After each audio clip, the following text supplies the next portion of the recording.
Assalamu alaikum. You're watching Views and News and I'm Faisal Rehman live from our Islamabad studios. Today we'll be talking about the statement coming from none other than the Indian Consul General in New York, and what he has said that India wants to have some sort of an Israeli model in Kashmir. Now we all know what sort of Israeli model is currently prevailing in the state of Palestine. Slowly occupying the area. Earlier they announced that Jerusalem is the new capital of Israel. There was a lot of hue and cry, but eventually they did it. Then regarding the Golan Heights, captured those. Now, practically speaking, it is their control over there. You talk about the West Bank or certain other areas. If you start looking at the Israeli map from 1947-48 onwards till now, you will see that Palestinian state is shrinking, the Israeli state is expanding, and God knows, it seems as if it is like the Big Bang, which is constantly in a state of expansion. But over here, we are talking about a small country which was created exactly during those days when Pakistan came into being. And again, the way they have expanded, the way they have killed the Palestinians, this is exactly the kind of model now Indians want to adopt in Kashmir. Having more settlements, settling in more Hindus, changing the demographics, occupying the space, being brutal, having certain draconian laws, and they can't be challenged anywhere. Trigger-happy army is always happy whenever they're killing the civilians in the Palestinian area. Look at what is happening to them. Every other day there is a bombing taking place. Civilians, children, women, elderly are being killed. Hospitals are being targeted. Libraries are being targeted. Religious places are being targeted. All these soft targets primarily in the name of war against so-called terrorism. This is exactly what is happening in Kashmir as we speak. At a much larger scale, look at the number of forces present there and the kind of authority that has been given to them. Nobody is there to take care of those innocent Muslim Kashmiris who are just asking for the right of self-determination. They want freedom and they deserve freedom. This is an indigenous movement supported by Pakistani on the diplomatic front, on the moral front, on the political front, and now there's a demand that Pakistan should support the Kashmir cause in the form of material also. Things are getting out of hands.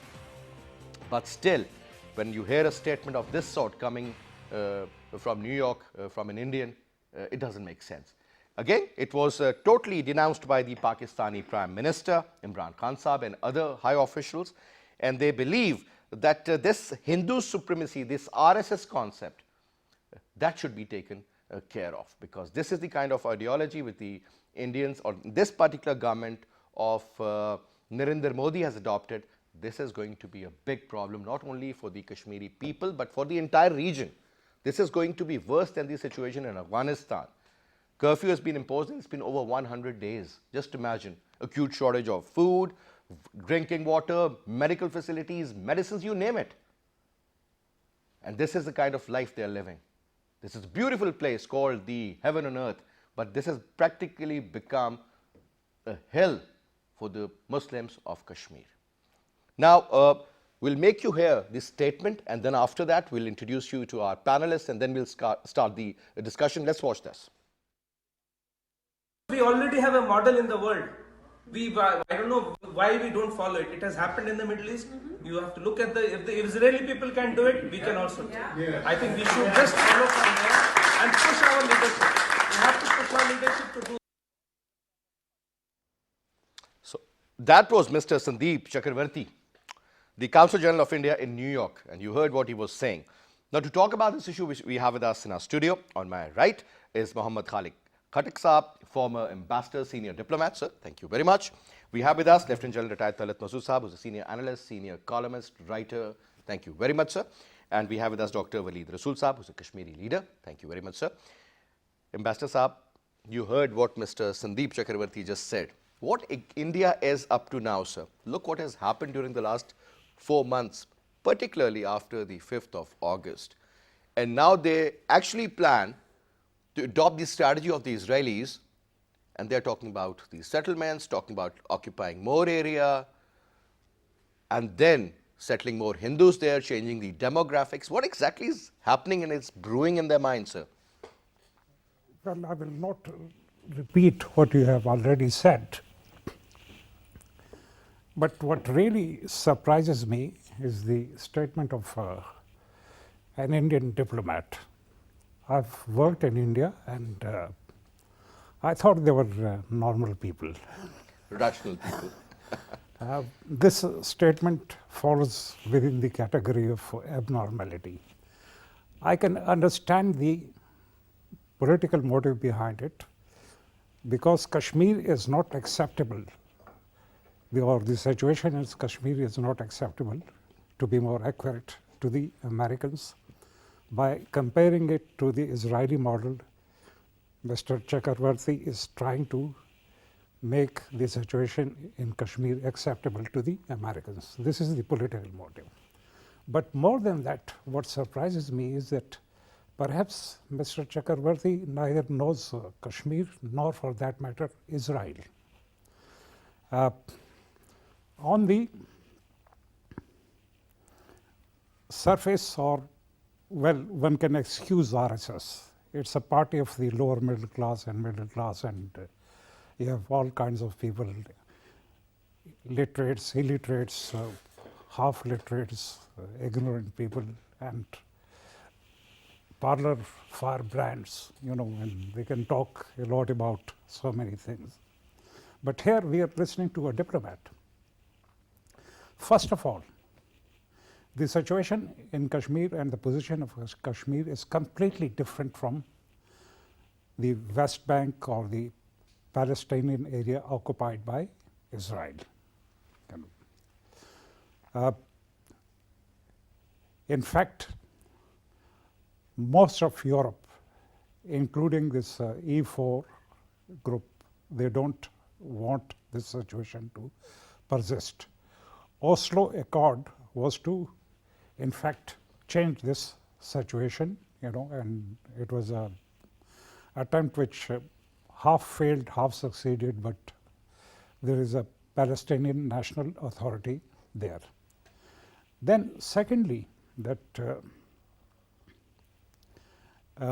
the Israeli actual position in Palestinian is basically a policy of apartheid. Israel. And explain that to our viewers also, sir. What exactly is that supposed to mean? Yes, I'm going to explain it to you. Israel doesn't have a written constitution. Why it doesn't have a written constitution? There was a debate. Even UK doesn't have a written constitution. Okay, yes, but because under the Basic Act of Israel, only those who take oath on security of Israel are entitled to the rights as citizens of Israel. Those who don't take this oath are not entitled to the rights as part of Israel. And why is that so, sir? Yes, that is apartheid. This was exactly, the Israelis actually took this, line, from the South African, policy. Okay. South African, where the whites were saying that only those blacks will be having rights as citizens of South Africa who would take oath for security of the white regime, apartheid regime in South Africa. So is Mr. Chakravarti suggesting that the Kashmiris will not have rights rights as other Indians?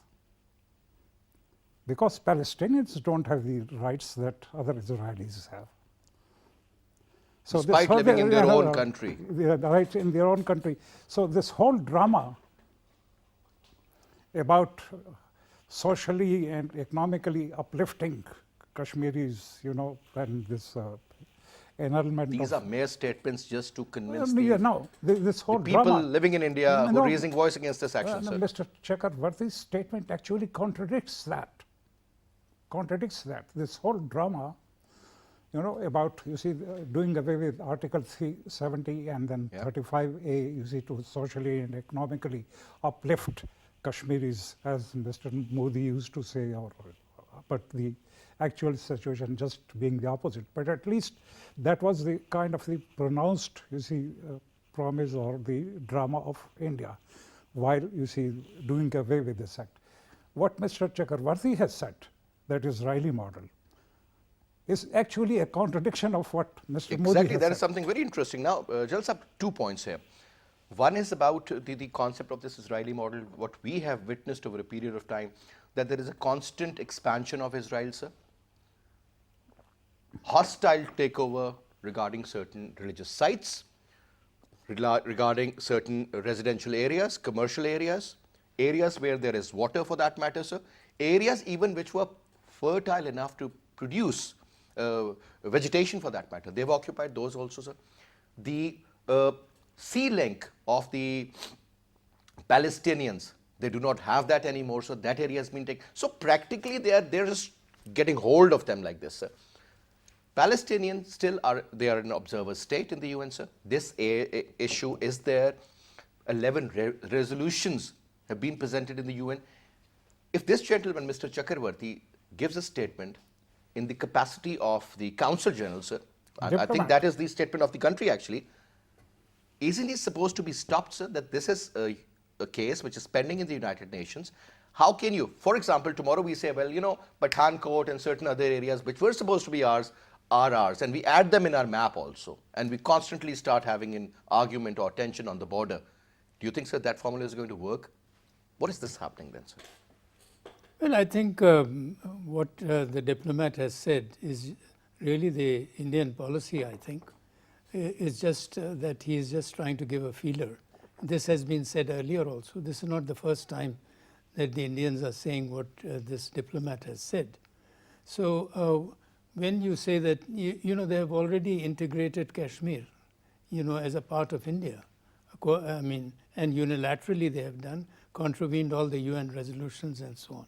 So what does it mean that they want to integrate, you know, their part of Kashmir at least immediately and integrate it into India? That is a different matter if that will not be possible politically and because of the resistance of the people and all those factors. But the fact is that they have done it.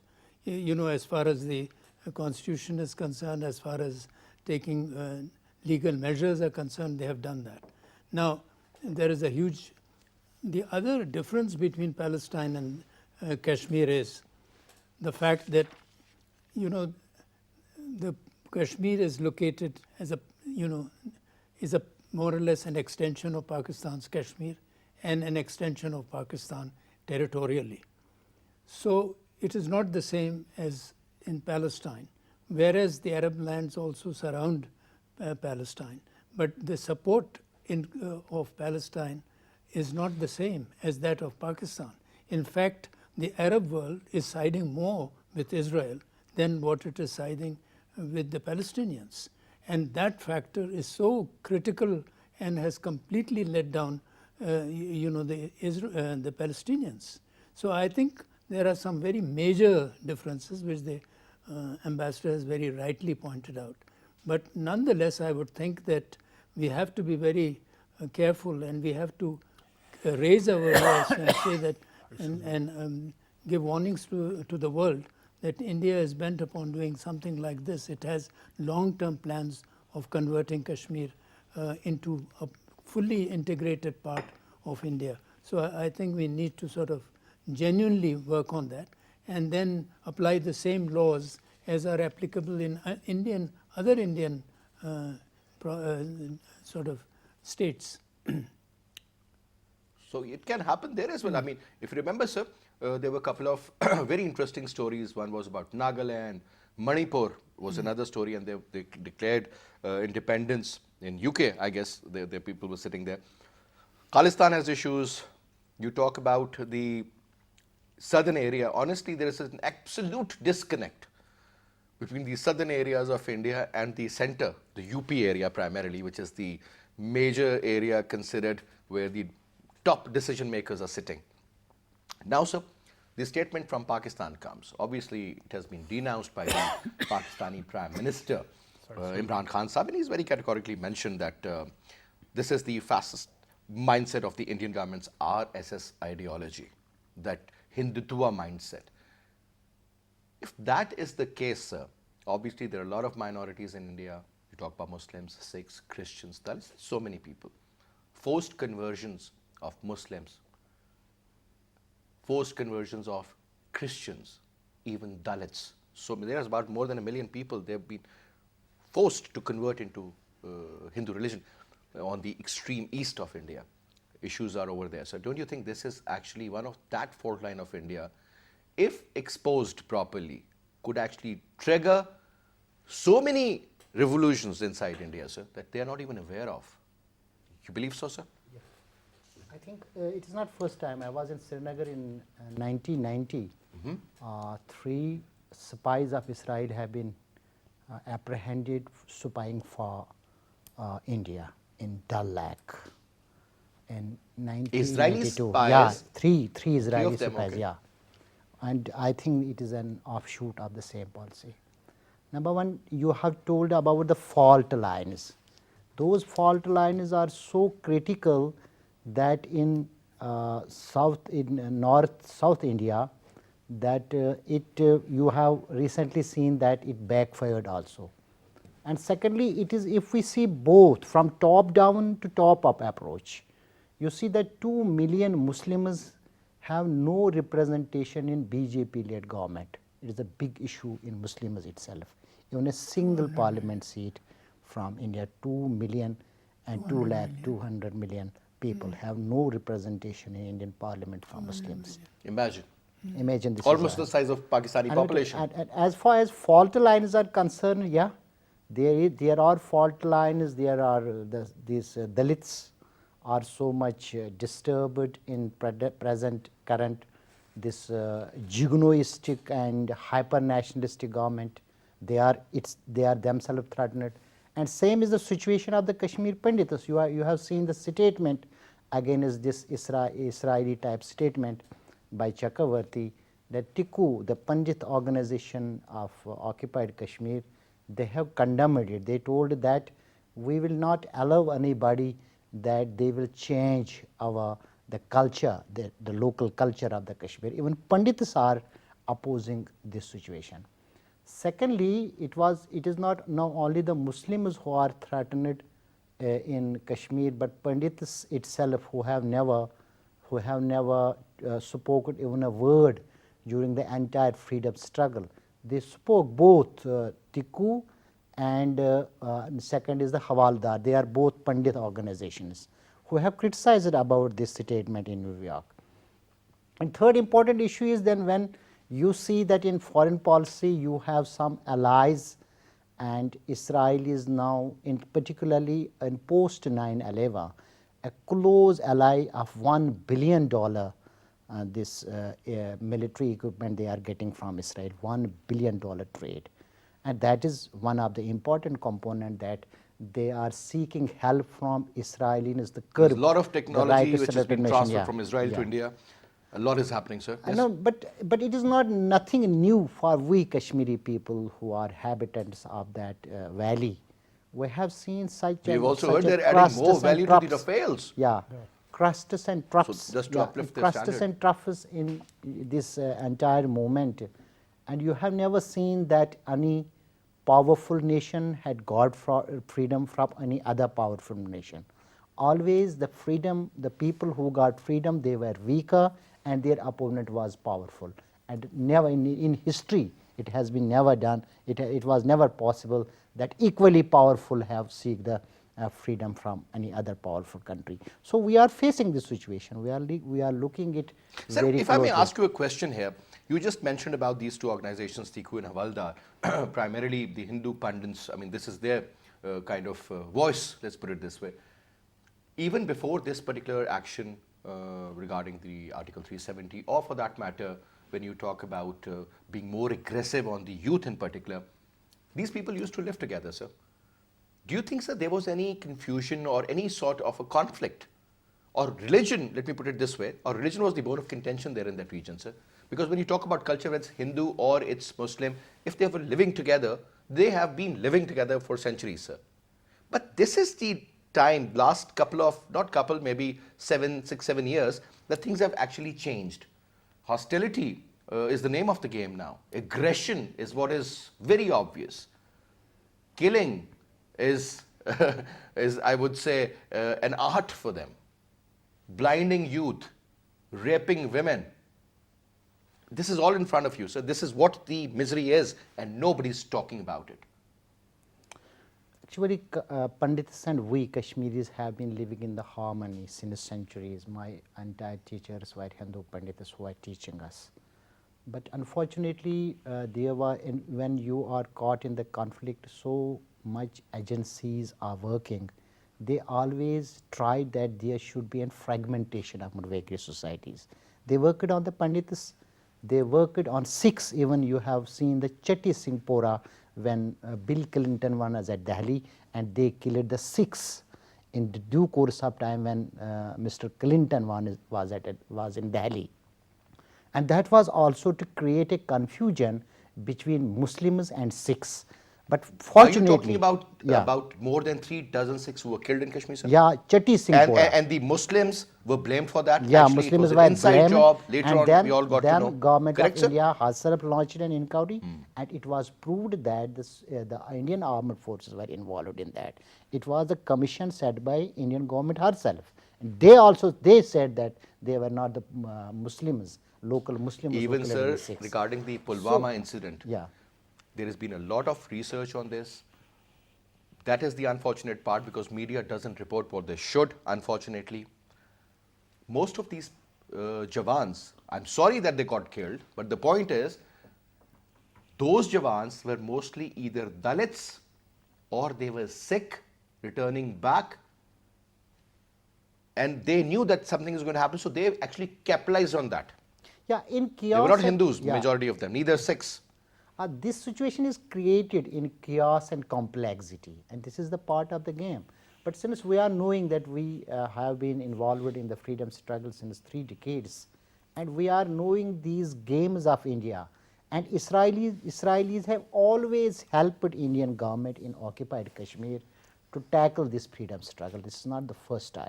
It is just a statement first, but practically they are involved since 1999 in All right, sir.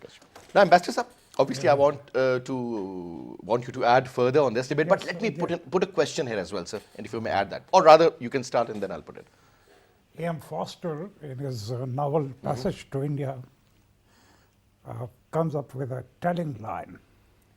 He says that in India, I met people of various colors, various languages, various races, but no Indian.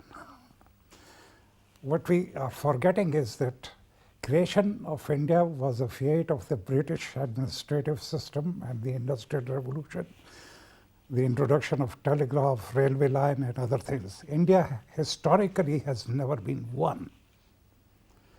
It was the British who actually, you see, combined these desperate areas, desperate races, various races, and created a kind of a, country or imperial state.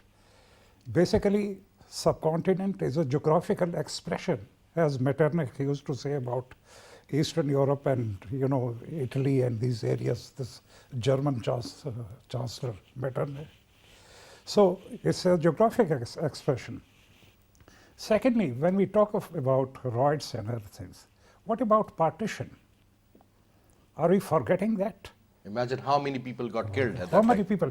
The very fact that on both sides, Muslims and, Hindus, And Sikhs.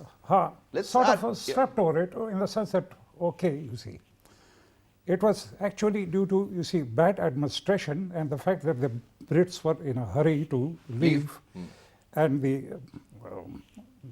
Kala Sahib was not in a position actually, to, sort of administer the country very well, This tragedy happened, and it was a massive tragedy.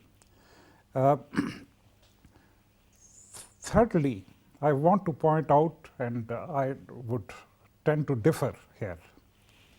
When it comes to big states or imperial states, unless as a result of a major event it is decomposed, the smaller sections never get independence. It was Soviet Union's decomposition which led to the liberation of Central Asian republics. It And so was many the- other countries on their western yes, side. it was the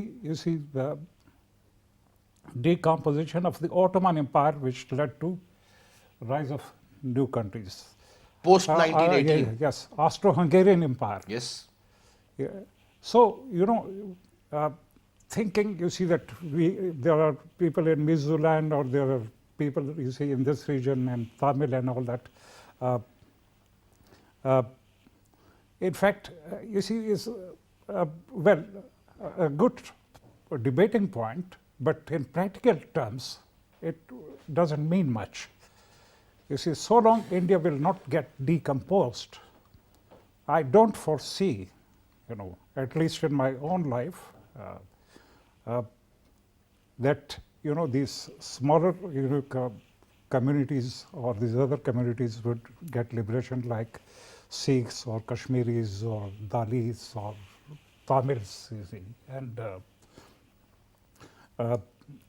so it's actually, India is basically, following policy of the imperial India, British India.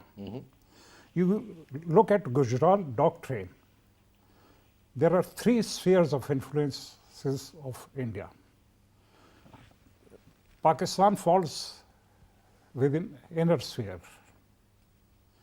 Pakistan, Sri Lanka, Bangladesh, Myanmar, Then the second sphere is that of, Sri Lanka, etc., you see, all. Maldives. And Afghanistan, Maldives, and then third sphere is Afghanistan and Central Asia. And part of Iran. And If you look at the whole, part of Iran. So it's, it's a kind of a great game. What has actually happened in India is that India has is this gone. the concept of Mahabharat, sir? No, India has gone backward politically, socially.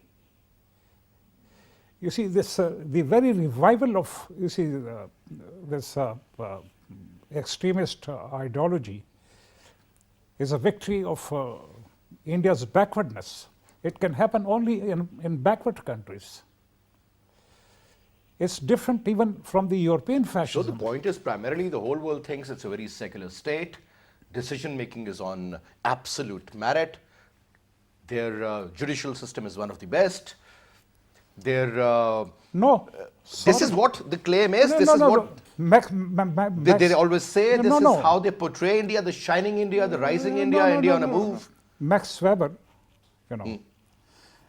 his model of bureaucracy was actually, informed by the ICS, Indian Civil Service. By the way, his thesis was administration in the multi-religious and multicultural societies, and he visited India. And he comes up with a telling line. He says that administration, if it's restricted only to the outer behavior, is inevitably going to fail. Administration has to do with the mental discipline. Yeah. And you must have realized that in India or in our part of the world, I'll include Pakistan, I'll be frank and honest about it, we don't have that. We are prone to extremism. It's Is that because we were ruled, the Indians were ruled for more than 700-800 years by the Muslims? We were ruled by the British. That's why we wear these suits. That's why we talk in English. That's why we adopted the English school system and everything. Honestly, sir, that it leaves its mark always. Mars, listen, very well, But you compare it to the Japanese. After all, Japan, saw what, in fact, in the Second World War, more than Holocaust, it was Hiroshima and Nagasaki which were the biggest tragedies of the Second World War. But because... Nobody talks about the other carpet bombing in Japan. It was not only... but because sir, history is history Germany, of Victoria. but now sir, talking about the nations, sir, Jal Saab, three nations developed after, because we will be slightly off track, but let me put this question, it has some relevance with it. Italy, post Second World War, post Mussolini, look at where they are. You take the example of Japan, sir, post Second World War, where they are. Symbol of quality and excellence. That's what made in Japan means. And as a nation, forget about, you know, sir, more than that. You talk about Germany, maybe the only country which united after breaking. Normally, whenever, I mean, it wasn't proper annexation, it was with the support of all the European Union. East Germany, because when we were growing up, we used to watch these football matches or hockey matches, it used to be West Germany versus whatever. Now that was Germany, great. But sir, another issue, since we are talking about, sir, IRA issue in Ireland, Irish Republican Army. We had not heard about the Tamil Tiger issue or the conflict in Kashmir. I mean, it wasn't making the headlines at that time. Or for that matter, in Palestine, yes, it was there, but it wasn't that aggressive at that time. So I'm talking about the mid-80s, late 70s. IRA, bombing in Spain, bombing elsewhere, killing people, killing civilians. And we were like, how these people who are white people end up killing each other? Why?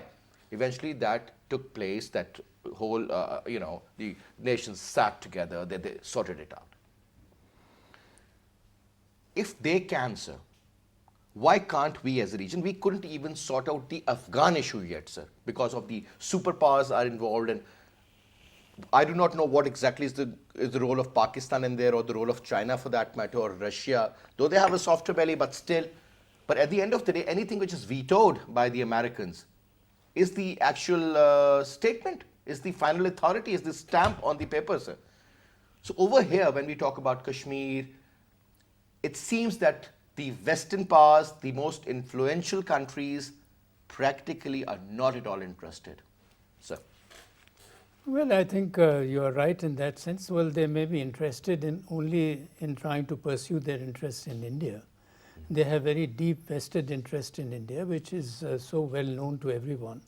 That is governed by strategic and economic considerations.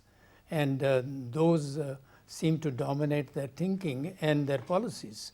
So I think we have to accept that. And this is how the world functions.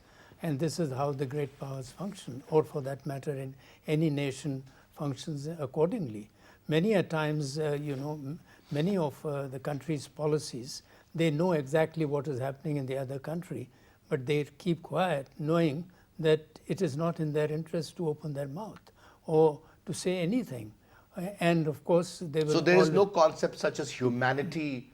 Well, I think it there doesn't are no, exist anymore, sir. Well, I don't think principles matter. Only they matter Interests have taken over the principles and the ethics and the values. Generally speaking, and this is what you see most of the time. But once in a while, the interests and the principles converge. So you also see that happening. But that happens very rarely. Generally speaking, we are seeing that the interests That is prevail. like once in a blue moon, as we say. So I think most of the countries are, and it's nothing so new or surprising that one has to think that, you know, something very strange has happened. And then, of course, you're talking about the European countries, and you can't compare them with the developing countries. But since they had issues, if No, they can sort them out, why can't we? Then their issues were of a different nature, and there is a greater level of maturity, there is a greater level of convergence. You know, So Ireland always had an issue to be with them. What about the Northern Ireland? What about its future? What about the southern side? Do you really need to have the visa of USA we to all enter? know, we have seen Whether they want to be a part of EU or they want to. I mean, there's a confusion. Do you think that can? I mean, obviously it is a political problem. Will be sorted out politically. But what I'm saying is that anything it was not can only a trigger political problem at any moment. It was not only a political problem, it was also a religious problem. Obviously, Roman Catholics. And it was also the development stage in the two Irelands was very different also. And then they were also integrated more with Britain, and the other one was not that well integrated with Britain, wanted independence. So I think there are several factors. I don't think we need to compare these two, you know, with Pakistan. No. So my point was that even they had issues. Killings were going on, bombings were taking place. But since the British government was involved, UK was involved, and they had a lot of influence, eventually, because as they say, where there is a will, there is a way. So there was will, and it was sorted out. At the same time, sir, even this issue in Sri Lanka, it was also sorted out through negotiations. Over here, negotiations are not taking place, No, sir. basically No, I think power. your parallels are not right. You see, here two countries are involved. In Sri Lanka, two countries were, I mean, maybe other countries were indirectly or directly supporting one group or the other, but they were not directly But involved. sir, these They- Tamils were supported by the Indians. That's what I'm saying. No, but the Tamils were supported by the Indians, but they were also opposed to the Tamils at one time because they realized that that will have repercussions in the their southern own, side of India as well, yeah. So I think you are mixing it up. I personally would not draw parallels like these. I would rather insist on looking at the problem as it. My point primarily, sir, wasn't about mixing these up, but I was just trying to raise the issues. Like there was No, this it's a issue good over thing to there. get. There was an issue in Germany when No, we you talk are about right in Sudan, that. for that matter, sir. Because on the basis of the religion, they have divided it. Now there's a northern and there's South Sudan. Sudan the was problem- never talk Roman about- Empire. Sudan was never seat of Roman Empire. You see, it's No, sir, on the basis of religion, they have done that. no. On the basis of religion, Indonesia, this particular part on the extreme east side, East Timor. So Sudan had, you see, Italy had Reformation movement. Reformation movement actually moved Italy from a religious to a secular Secular state. mindset. Church was taken away. So things got sorted. Church was sidelined. Where Reformation whole of didn't take Europe place, was you had there. revolutions. Yeah, absolutely. Now, sir, coming back to this area, now over here, sir, since the Indians are changing the demographics, and now they believe that there'll be more Hindus who will be settled there. We've also learned that most of the retired army officers and the Jawans, whosoever is retiring from the Air Force or Army or otherwise, they are given lands there, and they are being settled there. And maybe 5 years down the line, maybe 10 years down the line, aren't you afraid that if the demographics are changing, which are changing on very rapidly, honestly, sir, at some stage, they believe, according to Indians, I mean, when it comes to valley, they say 60-40 is the ratio. We say now it's 20-80. Now, whatever is the correct number, you can do consensus there. But let's suppose, sir, even if it's 60-40, do you think, sir, at some stage, if a referendum takes place, just by changing the basic demographics, they can change the future of Kashmir, sir? Actually, you have to go and understand the doctrines what India applied since from the beginning.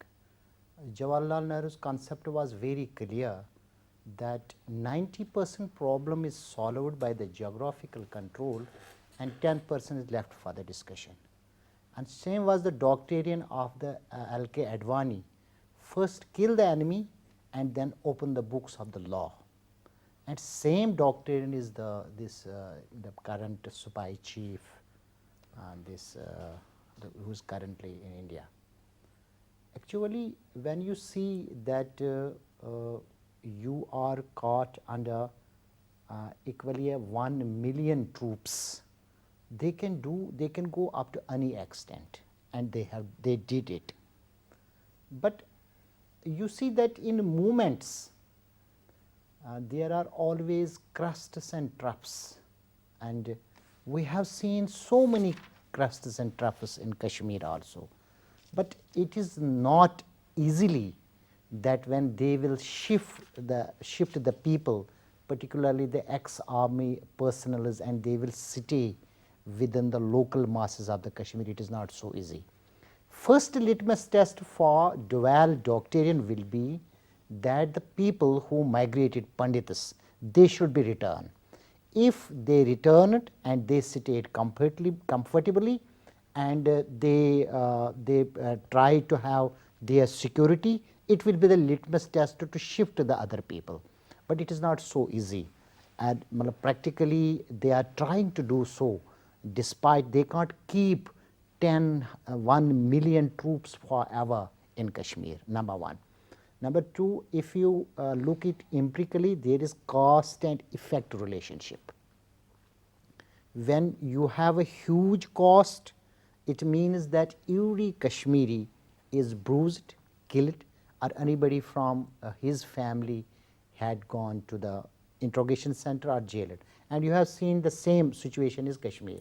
For example, Yasin Malik once said, we are the products of the this was an interrogation center in Srinagar. It was a notorious interrogation center. He called that we are products of the same interrogation center. And same is the situation when the degree of hatred and alienation against India increased. The Kashmiri movement passed through fifth generation successfully, number one. Number two, the people who are involved in the freedom struggle, they are now enough mature as compared to 1999 situation.